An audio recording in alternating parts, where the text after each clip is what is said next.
মছজিদ মাদ্ৰাছা এইবিলাক বনাই দিয়াৰ কথা উল্লেখ কৰিছে, কিন্তু এইটো সম্পূৰ্ণৰূপে ভিত্তিহীন বুলি মই ভাবোঁ।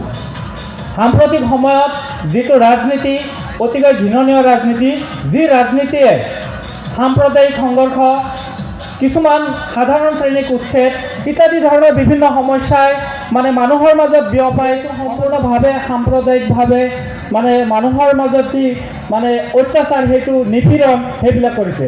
আৰু কিছু কিছু সময়ত দেখিবলৈ পোৱা যায় শাসনৰ গাদীত যিসমূহ চৰকাৰ থাকে, সেই চৰকাৰে অৰ্থাৎ বৰ্তমান সময়ত যি চৰকাৰ, এই চৰকাৰে তেওঁলোকৰ যি পাৰ্টি, যি দল, সেই দলৰ কিছুমান নেতা পালিতাৰ সহযোগত তেওঁলোকৰ জৰিয়তে সমাজখনত এক বিভ্ৰান্তৰ সৃষ্টি কৰিছে, যি বিভ্ৰান্তিয়ে সমাজ ব্যৱস্থাটোক সম্পূৰ্ণৰূপে বিনষ্ট কৰিছে।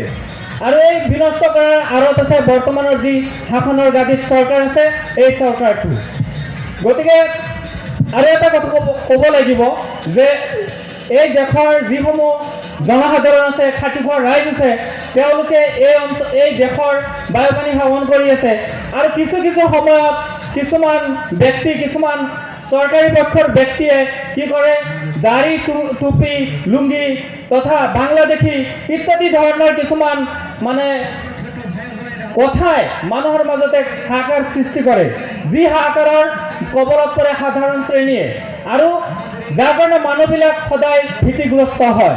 গতিকে মই ভাবোঁ চৰকাৰখনে যি ৰাজনীতি চলাইছে, সম্পূৰ্ণভাৱে একপক্ষীয়ভাৱে হিন্দু আৰু মুছলিম ৰাজনীতি চলাইছে, যাৰ কাৰণে মাইনৰিটি মানুহবিলাক কি হৈছে, ইয়াৰ কবলত পৰিছে, দলিত শ্ৰেণীৰ লোক ইয়াৰ কবলত পৰিছে, আৰু যাৰ কাৰণে এই সমাজ ব্যৱস্থাখন আগবাঢ়ি যাবলৈ সক্ষম হোৱা নাই।